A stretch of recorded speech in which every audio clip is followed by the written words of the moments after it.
우리에게 주신 하나님 말씀 고린도전서 15장 55절로 58절까지의 말씀, 제가 가진 성경 284페이지에 있습니다. 제가 여러분을 대신해서 받들어 읽겠습니다. 사망아, 너의 승리가 어디 있느냐? 사망아, 네가 쏘는 것이 어디 있느냐? 사망이 쏘는 것은 죄요, 죄의 권능은 율법이라. 우리 주 예수 그리스도로 말미암아 우리에게 승리를 주시는 하나님께 감사하노니, 그러므로 내 사랑하는 형제들아, 견실하며 흔들리지 말고 항상 주의 일에 더욱 힘쓰는 자들이 되라. 이는 너희 수고가 주 안에서 헛되지 않은 줄 알미라. 사람은요, 언제 우리가 공동체라는 느낌을 갖는가, 그런 심리학자들을 보니까 이런 말을 합니다. 인생을 살면서 매우 의미 있는 경험, 매우 중요하지만 내 인생에서, 우리의 삶의 역사에서 매우 의미 있는 경험을 나만이 아니라 우리 공동체가 함께 경험하게 됐을 때, 그래서 같은 경험을 공유하는 사람이 태어난 순간 거기서부터 공동체가 시작된다라고 이야기합니다.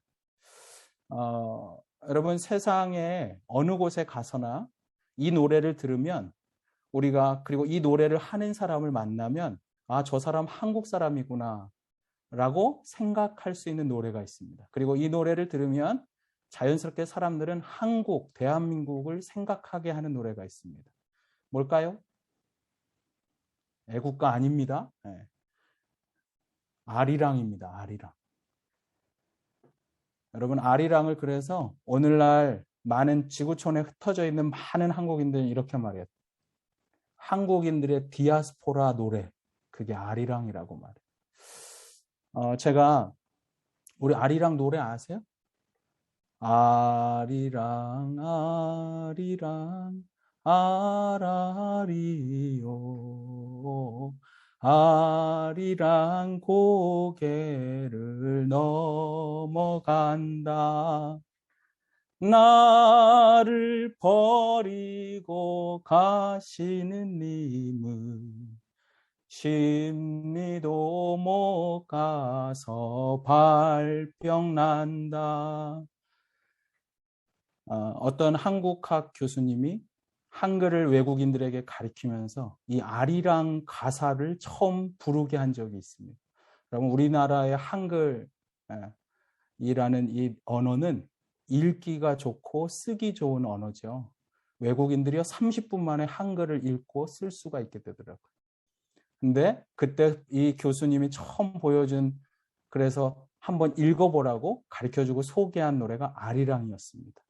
지금 제가 부른 이 아리랑, 그것을 읽더니 이 외국 사람들이 이렇게 말했어요. 내가 한글을 처음 배우고 처음 읽은 이 노래가, 그런데 슬픈 이별의 노래인가요? 이렇게 말하는 거예요. 아마 어떤 분들은 아리랑이 어떤 노래인가라고 말하면 그런 생각할지 모릅니다. 나를 버리고 가시는 님은 십리도 못 가서 발병난다. 나 버리는 저놈 10마일도 못 가서 그냥 확 저주받고 자빠져라. 뭐 이렇게 생각하는 분들도 있더라고요. 그래서 그 외국인도 이거 저주하는 노래예요? 슬픈 사랑의 노래예요? 이별의 노래예요? 그렇게 말하더라고요. 근데 그것을 가르쳐주고 있었던 미국인이면서 75세가 된 하버드 대학의 한국학 교수인, 그분 갑자기 이름이 생각나요. 트윈 마커스인가? 그분이 뭐라고 말씀하냐면, 아리랑은 결코 이별의 노래가 아니라고요. 그분이 미국 사람이거든요. 그분이 선교사로 한국에 왔다가 한국을 사랑해서 한국학을 공부하신 분입니다. 그분이 이런 말을 했습니다. 아리랑은 언제 제일 많이 불려졌는가? 그것은 민족의 저항 정신을 소개해주는 가장 큰 노래. 여러분, 한 나라는, 하나의 국가는 나라와 그리고 사람을 포함합니다. 그러나 우리가 일제강점기가 되었을 때, 일본이 우리나라를 침략했을 때 우리는 사람은 있었지만 나라는 잃어버렸습니다. 그때 끝까지 나라를 빼앗겼다고, 그래서 나라를 떠나가고 있었던 사람들, 그들을 향해서 끝까지 이 나라를 지켜야 하겠다고 생각했던 대부분의 한국 사람들은 나라를 빼앗겼다고 그 나라를 배신한 친일파를 향해서 떠나지 말고 가면 발병 나니까 떠나지 말고 이 나라를 지키자고 그들이 함께 부른 노래가 아리랑이에요.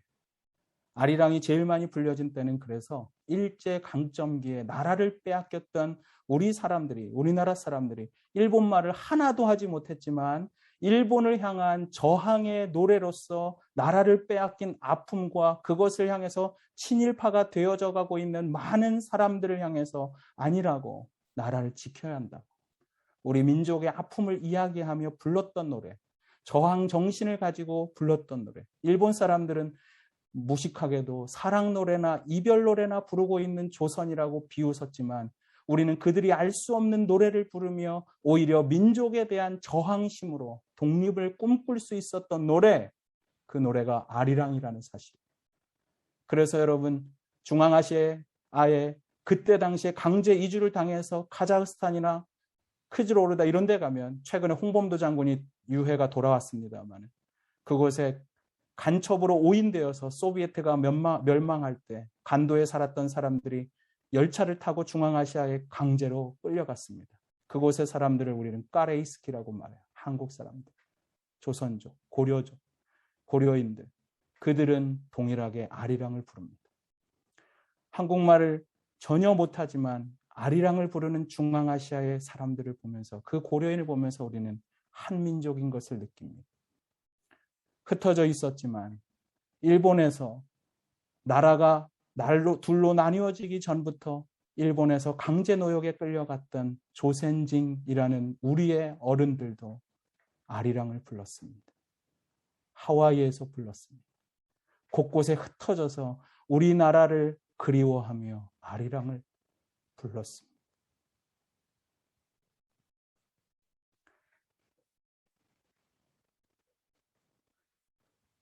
전 세계에 흩어진 한국인들은 아리랑을 부르며 조국을 생각했고 조국에 대한 하나의 마음을 갖습니다. 왜 그렇습니까?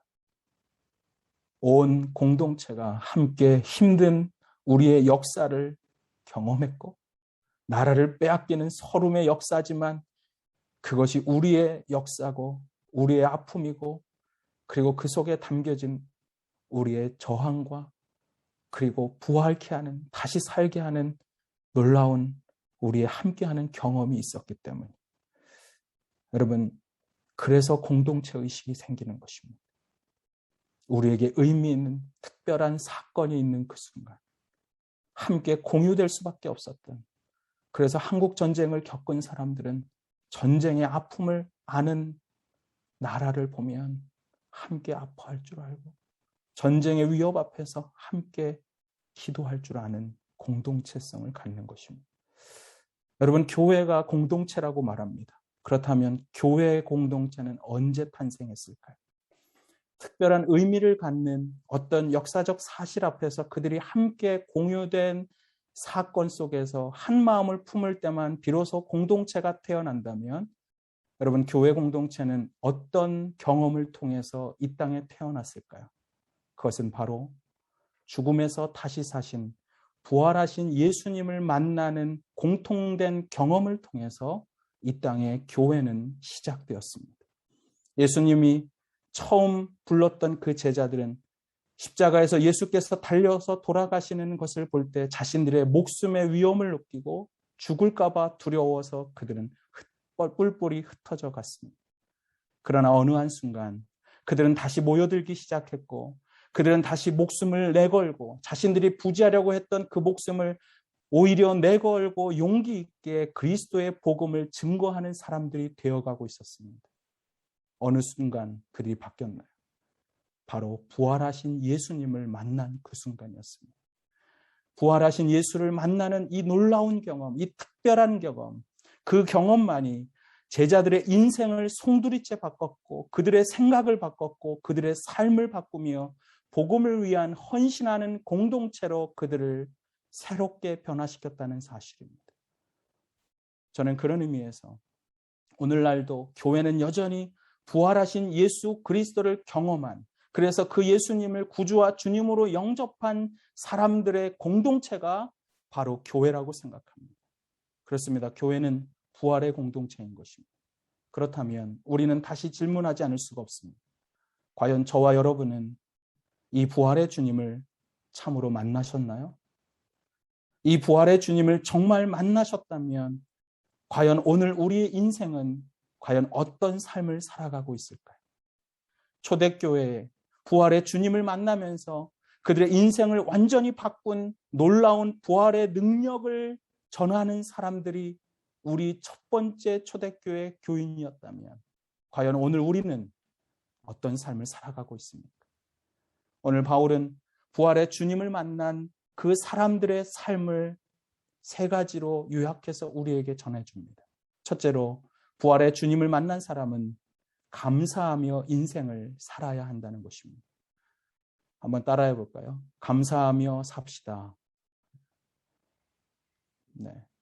예수님을 만난 사람의 특징은 그의 입술에 감사가 있습니다. 그럼 무엇에 대한 감사일까요? 오늘 본문 57절에 보면 그 감사의 이유가 소개가 됩니다. 우리 같이 한번 57절을 보겠습니다. 시작. 우리 주 예수 그리스도로 말미암아 우리에게 승리를 주시는 하나님께 감사하노니. 여기서 보면 어떤 감사하냐면 우리에게 승리를 주신 하나님을 향한 감사입니다. 그럼 어떤 승리일까요? 어떤 승리에 대한 감사일까요? 55절에 나옵니다. 사망아 너의 승리가 어디 있느냐? 사망아 너의 쏘는 것이 어디 있느냐? 사망이 쏘는 것은 죄요 죄의 권능은 율법이라. 55절을 보니까 이 승리는 사망, 죽음에 대한 승리였던 것입니다. 여러분, 인생을 살아가면서 사람에게 있는 최대의 문제는 뭐냐면 그것은 바로 죽음입니다. 죽음은 누구도 피할 수 없고 그들이 아무리 많은 돈을 가지고 있다 할지라도 우리가 아무리 높은 지위에 오르고 권력을 가졌다고 할지라도 결코 피할 수 없고 반드시 만나야 하는 게 뭐냐? 그게 바로 죽음인 것입니다. 그런데 오늘 바울은 그리스도인이야말로 이 죽음의 문제를 해결받았으므로 하나님 앞에 감사하며 살라고 이야기하는 것입니다. 그렇다면 그리스도인들이 어떻게 죽음의 문제를 해결받았을까요? 56절에 나옵니다. 사망에 쏘는 것은 죄요. 영어 성경에 보면 sting이라고 되어 있어요. 우리에게 죽음을 가져다주는 sting, 독침이 뭐냐? 그게 바로 우리의 죄인 것입니다.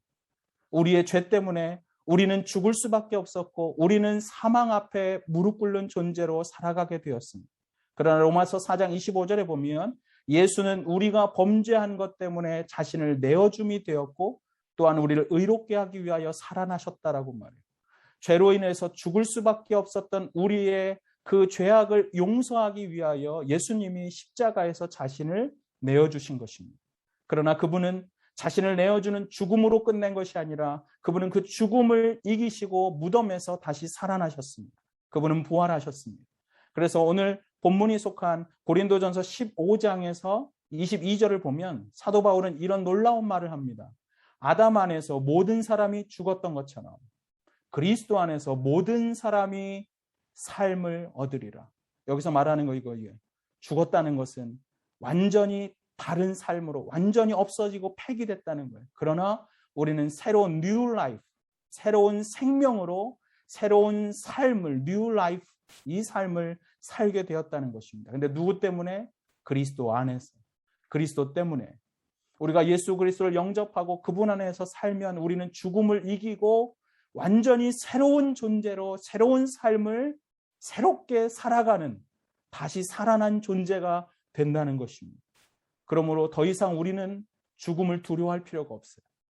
우리는 죽음이 우리 인생의 마지막이 아니기 때문인 것입니다. 사도들은 그래서 이제 죽음 앞에서도 이것이 죽음이 내 인생의 끝이 아니라 새로운 삶으로 나아가는 어떻게 보면 새로운 번데기 같은 거예요. 완전히 새로운 존재로 태어나는 죽음을 통과해서 우리는 새로운 존재로 나아갈 수 있도록 우리 주님이 죽음을 통과하셔서 부활하심으로 우리도 부활의 열매를 맺게 하신 것입니다. 그러므로 우리는 더 이상 죽음을 두려워하지 않습니다. 사도들이 초대교회 성도들이 죽음을 두려워하지 않고 오히려 죽음 앞에 자신의 죽음을 내어놓고 복음을 전할 수 있었던 이유, 그들이 다시 살 것을 확신했기 때문인 것입니다. 부활의 주님을 만났기 때문입니다. 스데반 집사가 죽음의 돌을 맞으면서도 용서의 기도를 하나님 앞에 드릴 수 있었던 이유, 부활의 주님을 만났기 때문입니다. 사랑하는 성도 여러분, 정말 여러분들이 그리스도인이라면 이제 우리는 다른 것은 몰라도 이 죽음의 문제를 해결받고 나는 다시 살 존재라는 이 하나만으로라도 하나님을 찬양하며 살 수 있지 않겠습니까? 우리가 인생에서 많은 것을 얻지는 못할지 모르지만 이 인생의 최대의 문제인 죽음의 문제를 예수께서 해결하시고 우리에게 승리케 하셨다면 우리에게 승리를 주신 하나님, 그분으로 인하여 주님을 찬양하며 살아야 한다는 것입니다. 예수로 말미암아 우리에게 승리를 주신 하나님께 날마다 감사와 찬양을 드리는 그런 우리들 모두가 되기를 주님의 이름으로 축원합니다. 여러분, 부활의 주님을 만난 사람은 어떤 삶을 살까요? 둘째로, 부활의 주님을 만나면 그들은 흔들리지 않고 믿음의 삶을 살아야 하는 것입니다. 오늘 본문이 되는 고린도 전서의 본문이 되는 배경이 되는 도시는 어떤 도시입니까? 고린도에 보낸 편지란 말이죠. 그 도시는 고린도입니다. 당시에 이 편지가 쓰여졌던 1세기에 고린도라고 하는 도시는 그리스에서 가장 현대화된 도시였습니다. 그러나 동시에 그리스에서 가장 세속적인 도시. 그래서 그때 당시 이런 말이 있습니다. 고린도인이 된다라는 것은 방탕한 사람이 된다는 뜻이다. 고린도인 같아라고 말하면 저 인간 아주 방탕한 인간이야. 이런 욕이에요. 여러분 남편에게 이렇게 욕하면 안 됩니다. 이런 고린도인 같으니라고 이러면 큰일 납니다. 방탕하다는 뜻이에요. 그러니까 고린도인이라는 말은 아주 세속적이지만 그러나 아주 문화적으로 뛰어나지만 그들은 여전히 돈과 사치와 부도덕과 음란함으로 가득한 문화 안에서 살아가고 있었다는 거예요. 문제는 뭐냐면 바울이 그 도시에 찾아왔다는 것입니다. 그리고 그들에게 그리스도의 복음을 전하고 그리스도인의 무리인 교회가 탄생했습니다. 여러분 어떨 것 같아요? 교인들도 여전히 이 세속의 유혹 앞에 그들이 흔들리지 않았을까요? 그래서일까요? 여러분 고린도전서를 가만히 보면 적지 않은 무리의 성도들이 세상보다도 더 세속적인 인간이 되어서 교회 안에 머물고 있었던 것을 우리가 볼 수가 있습니다. 그리고 사도행전 18장에 보면 고린도에서 복음을 전할 때마다 그곳에 찾아와서 복음 전도를 방해하고 그리스도인들을 핍박하고 있었던 것을 볼 수가 있어요.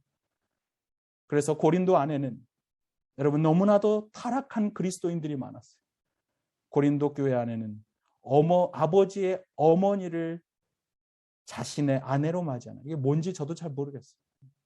소위 근친상간을 저지르고 교인들끼리 다투다가 리더십을 가지고 서로 파벌을 나누고 심지어 그들의 다툼 때문에 그들은 세상 법정에 가서 서로 소송을 하기도 하고 서로를 괴롭히고 아프게 하는, 거기다 이단에 빠지기도 하는 이런 엄청난 사건이 그때 당시 고린도 교회에 일어나고 있었습니다.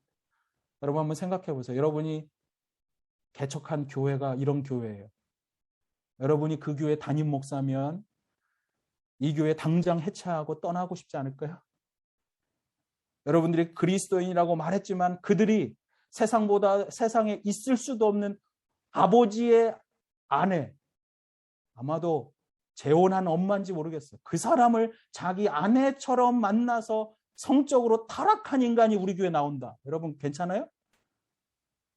아마 지구촌교회 다 떠날걸요? 여러분. 아유 저런 인간이 있어서 난 못 가. 그것만 있는 게 아니라 수없이 싸우고 수없이 다투고, 그래서 나는 예수파, 나는 아볼로파, 끊임없이 나뉘어지는 이런 교회를 보는데 그 교회에 여러분이 개척 멤버일 뿐 아니라 그 교회에 여러분들이 복음 전도해서 그 사람들을 다 모아놓고 내가 이 교회 담임 목사다. 저 같으면 그 교회 해체하고 몇몇 신실한 성도들만 다른 교회 가라 그럴 것 같아요. 근데 놀라운 사실은 이 실망투성이, 다른 교인들도 좌절케 하는 이 실망투성이 개차반인 이런 교회를 바라보면서 오히려 사도 바울은 교회를 향한 하나님의 놀라운 꿈을 그가 다시 꿈꾸고 있었다는 사실입니다. 바울은 그래서 그런 고린도 교인들을 포기하지 않고 그들을 향해서 새롭고 아름다운 교회를 만들어갈 수 있다고 오늘 흔들리지 말라고 그들에게 다시 권면하는 것입니다. 그게 오늘 본문 58절이에요. 그러므로 사랑하는 형제들아, 여러분 타락한 교인들이 어디가 사랑스러워서 사랑하는 형제들아 이렇게 부를까요? 그 다음에 이렇게 써있어요. 견실하고 흔들리지 말라. 정말 세상에도 없을 이런 타락한 인생을 사는 교인들을 바라보면서 과연 바울은 무슨 기대가 있어서 견실하고 흔들리지 말라고 이렇게 말하고 있을까요? 실망투성이 교회. 사람들에게 상처를 주고 오히려 실망하고 좌절하여서 교회를 떠나가게 하고 있는 교인들을 바라보았지만, 그러나 사도 바울은 여전히 그 교회를 바라보면서도 교회에는 꿈이 있다고, 교회에는 소망이 있다고, 교회 안에서 아직도 우리에게는 흔들리지 않는 믿음의 삶을 살아낼 때 우리의 삶은 달라질 수 있다고 그는 이야기하는 것입니다. 왜 그렇습니까? 그 이유는 사도 바울의 마음속에는 그가 전했던 그리스도의 부활의 능력이 담겨있는 복음이 있었기 때문인 것입니다. 그가 소유했고 그가 전한 복음은 부활의 능력을 가진 복음이기 때문입니다. 여러분, 부활이라는 것은 다시 산다는 것입니다. 오늘 죽은 것 같고 죽은 자와 같은 이들을 살려놨지만 그들이 삶에서 여전히 죽은 자의 옛 성품의 인생을 살아내고 있지만, 바울은 복음이 능력이 있다는 걸 아는 거예요. 사람은 그렇게 살아갈 수밖에 없지만, 그러나 복음을 끊임없이 붙들고 있으면 당신의 그런 개차반 같은 인생도, 죽어있는 것과 똑같은 옛사람의 성품도, 그런 인생도 달라질 수가 있다. 다시 살아날 수가 있다. 소망을 잃어버리게 하고 좌절하게 하고 실망하게 하고 있는 당신의 그 인생은 그리스도의 복음의 부활의 능력으로 다시 살아날 것이다. 이 믿음이 있었다는 사실인 것입니다. 그래서 고린도전서 15장 14절에 보면 바울은 이렇게 말합니다. 그리스도께서 만일 다시 살아나지 못하셨다면, 그리스도께서 죽음에서 다시 살아난 부활이 없다면 우리가 전파하는 복음도 헛것이요 너희의 믿음도 헛것이라. 이 헛것이라는 가짜라는 뜻도 있지만 헬라어 원어 케노스는 헛것은 이런 뜻입니다. 능력이 없다는 것입니다. 여러분, 죽음에서 우리를 죄에서 사하기 위하여 예수께서 십자가에 달려 죽으셨습니다. 그리고 나서 그분이 부활하신 이후 우리에게 의로운 삶을 살게 하시려고, 로마서 4장 15절에 보면 그분이 우리의 죄를 위하여 내어줌이 되시고 우리로 의로운 삶을 살게 하기 위하여 그분은 다시 살아나셨다. 그분의 부활이 왜 있느냐? 오늘 우리로 하여금 구원받은 이후에 우리는 의로운 삶을 살게 하고자 그분은 오늘도 찾아오시고 우리에게 부활의 능력을 더하신다는 것입니다. 부활하셨기 때문에 우리에게 부활의 능력으로 우리에게 임하시는 것입니다. 예수께서 부활하셨기 때문에 이 세상의 유혹과 핍박에서도 이기고 흔들림 없는 믿음의 삶을 그리스도인들이 살아갈 수가 있다는 거예요. 죄에 빠져서 자기 스스로를 구원할 수 없는 그들을 위하여 십자가에서 피 흘리신 예수 그리스도의 보혈의 능력은 오늘 이 세상에서 세상에 끌려갈 수밖에 없는 연약하고 절망스럽고 실수투성이 아무것도 아닌 죄인들의 공동체, 그들이 진정한 부활로 다시 살아나게 하는 능력을 주시는 분이라는 사실인 것입니다. 그러므로 사랑하는 성도 여러분, 부활의 능력으로 오늘의 인생을 살아야 하는 것입니다. 부활의 능력은 소망하는 이 없는 인생에게 소망을 줘요. 예수님의 십자가와 그 부활은 우리로 하여금 그리스도인다운 그리스도인이 되게 하는 능력이 되는 것입니다. 오늘 여러분, 세상을 보면서 좌절하지 마세요. 세상의 유혹 앞에 무릎 꿇고 있는 다른 그리스도인들, 성도들을 바라보면서 교회를 떠나려고 하지 마세요. 좌절하지 마세요. 그리고 실망했다고 부정적인 말 하지 마세요. 우리가 부활의 능력을 힘입으면 됩니다. 고린도 교회를 바라보면서도 부활의 능력 때문에 오늘 다시 흔들림 없이 일어서라고 권면했던 사도 바울의 그 마음, 부활의 복음으로 적셔졌던 그 마음이 저와 여러분에게 부활의 능력으로 다시 임했으면 좋겠습니다. 그러면 우리는 살아나는 것입니다. 다른 사람을 좌절케 하고 부정적인 말을 하고 실망케 하는 죽음의 언어도 부활의 능력으로 임하면 다시 살리는 그 영이 생명의 언어로 살아나게 할 것입니다. 여러분의 입술이 생명의 언어로 부활의 능력으로 살아나기를 소원합니다. 사람들을 보면서 좌절하게 하고 공동체를 바라보면서 자꾸 실망하게 하는 여러분의 부정적인 죽음으로 이르는 사망의 생각이 부활의 능력이 임해서 다시 새 생명으로 살아나게 되길 바랍니다. 여러분, 부흥이 뭔지 아세요? 부흥? 우리는 부흥이라 그러면 사람들이 많이 모이는 걸 생각해요. 그러나 하박국에 여러분 신구약을 통틀어서 성경에 부흥이라는 말은 딱 한 번 나왔어요. 하박국에 주여 주는 주의 일을 수년 내에 부흥케 하옵소서. 그러나 부흥은 사람들이 많이 모인다는 뜻이 아닙니다. 부흥의 원어적 의미는 다시 생명을 얻는다는 뜻입니다. 여러분, 우리 교회에 우리로 하여금 죽음의 권세에 눌려있게 했던 모든 것들의 부흥이 일어나면, 부활의 능력, 다시 살게 하시는 예수님이 찾아오시면 그곳에 다시 생명이 살아나는 것입니다. 생명이 움트고 그 사역이 생명 안에서 살아나는 거예요. 저는 우리 교회가 그런 교회가 되길 바라요. 저는 우리의 인생 가운데 이런 부활의 능력으로 임할 수 있게 되길 바랍니다. 여러분, 자녀들의 미래에 부흥의 역사가 있길 바랍니다. 다시 생명을 얻는 리바이벌, 다시 생명 안에서 다시 온전케 되는 역사가 여러분의 가정에서 일어나고 여러분의 가정의 자녀들에게 일어나고 여러분의 미래의 직장에서 있게 되기를 바랍니다. 그게 부활의 능력으로 하나님 앞에 사는 것입니다. 자꾸 세상 보고 흔들리려고 하시나요? 세상의 유혹 앞에 좌절하려고 하시나요? 그때마다 부활하신 주님을 모시십시오. 부활하신 주님을 의지하십시오. 그리고 부활의 능력을 힘입으십시오. 그분이 우리로 하여금 의로운 삶을, 거룩한 삶을 살게 하시는 것입니다. 우리 다시 한번 따라할게요. 나를 살리신 부활의 주님이. 자, 다시 따라하세요. 큰 소리로 시작. 나를 살리신 부활의 주님이 내 모든 문제에서도 다시 살게 하십니다. 아멘이십니까? 여러분, 아침마다 여러분 문제거리로 고민하면 이렇게 기도하세요. 하나님, 나를 죽음에서 살리신 주님은 오늘 이 모든 죽을 것만 같은 문제에서도 나를 살리실 줄을 믿습니다. 주님, 부활의 능력으로 저를 붙잡아 주시옵소서. 그렇게 기도하면 부활의 능력으로 여러분이 다시 살아날 것입니다. 지금 21세기는 어쩌면 1세기 고린도 교회가 있었던 고린도 성도들보다도 훨씬 더 어둠의 세력이 득세하고 있는 시대. 여러분, 어둠의 세력은 공동체의 지도자를 흔들 것입니다.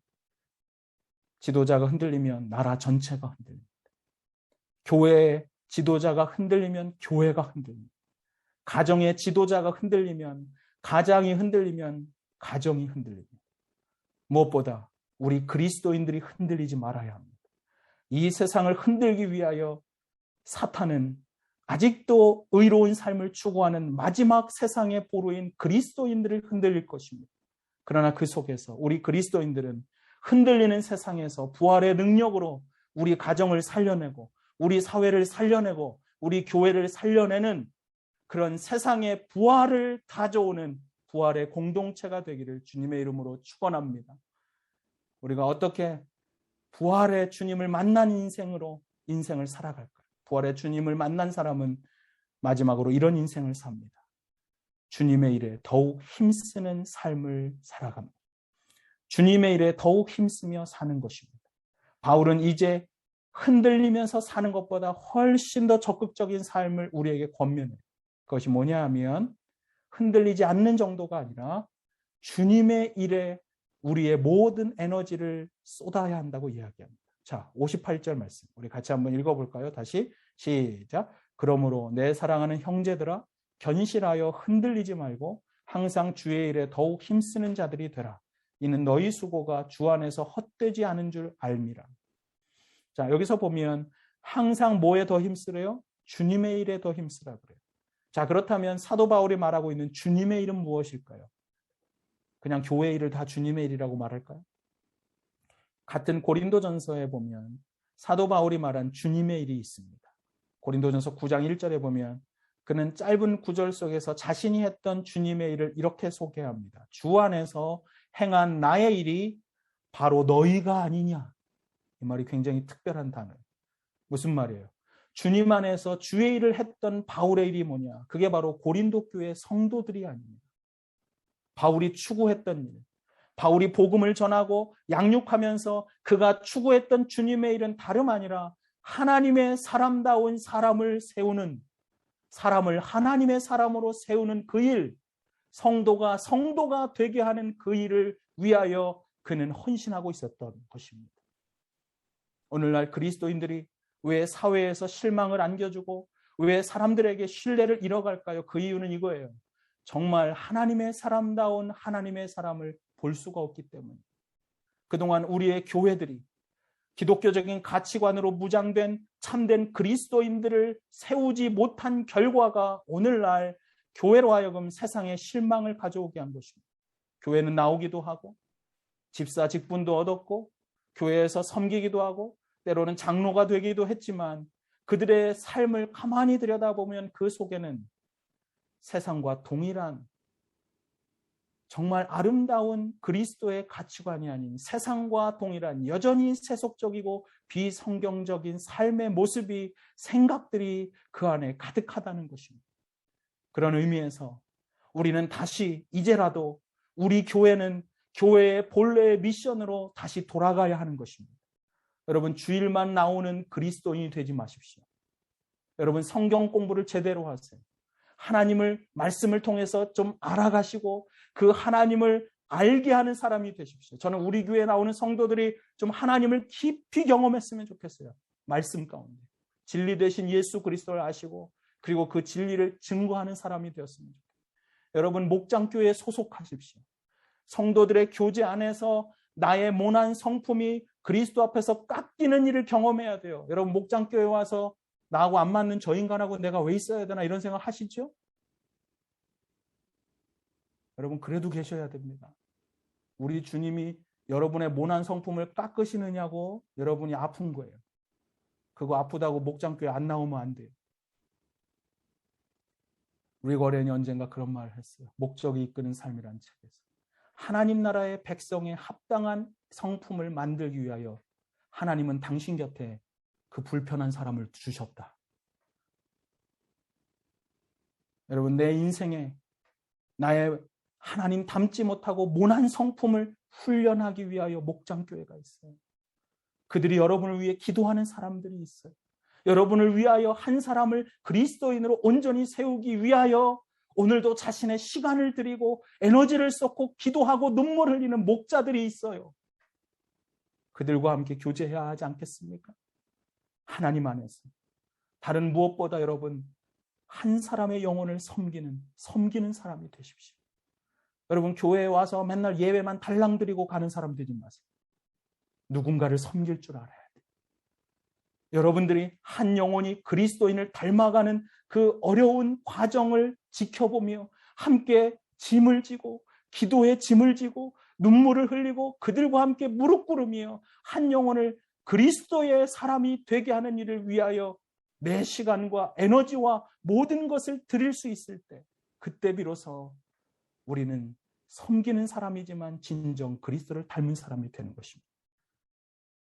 그리고 무엇보다 단 하루를 살아도 오늘 깨달은 이 말씀을 붙잡고 오늘을 살기 위하여 몸부림치는 인생을 사십시오. 우리가 그렇게 살아가는 모습을 보기 위하여 우리 주님은 죽음에서 부활하신 것입니다. 우리가 의로운 삶, 거룩한 삶, 주님이 기뻐하는 삶, 그래서 한 영혼을 주님 앞에 온전한 그리스도인다운 사람으로 세우게 하는 모습을 보게 하고자 우리 주님이 십자가에서 달리셨고 죽음에서 부활하셨고 그리고 그 부활의 복음을 위하여 바울 역시도 한 사람을 위하여 헌신하고 있었다는 사실입니다. 참된 그리스도인으로 살아가기 위해 오늘 부활의 능력을 힘입어 한 영혼을 살리는 일을 해야 하지 않겠습니까? 그리고 그들을 위하여 가장 세속화된 오늘의 이 시대 속에서 한 사람이라도 그리스도인다운 그리스도인이 되게 하기 위하여 나의 성품을 깎고 나의 언어에 하나님의 부활의 능력이 임하는 살리는 언어, 살리는 생각, 살리는 삶을 살게 해달라고. 그래서 여러분 이 땅에 죽어가는 영혼들이 주님 앞에 돌아오고 그들이 주님을 진정으로 닮아간 그리스도인 되도록 우리는 다시 부활의 능력으로 이 세상을 변화시키는 부활의 공동체가 되어야 하는 것입니다. 저는 여러분의 가정이 이 부활의 주님의 통치 아래서 다시 살아나는 역사가 있게 되길 바랍니다. 여러분의 섬기는 중보기도팀, 예배부, 찬양팀, 교사, 여러분이 섬기는 모든 팀마다 부활하신 예수님만 드러나는 나는 죽고 예수만 사는 그래서 부활의 능력으로 사람들이 살아나는 놀라운 역사, 사람들이 주님을 닮아가고 생명이 흘러가는 그런 역사가 우리 교회 안에서 일어나고, 그래서 우리 그리스도인들이 이 세상을 변화시키는 진정한 부활의 공동체가 되기를 주님의 이름으로 축복합니다. 우리 함께 기도하시겠습니다.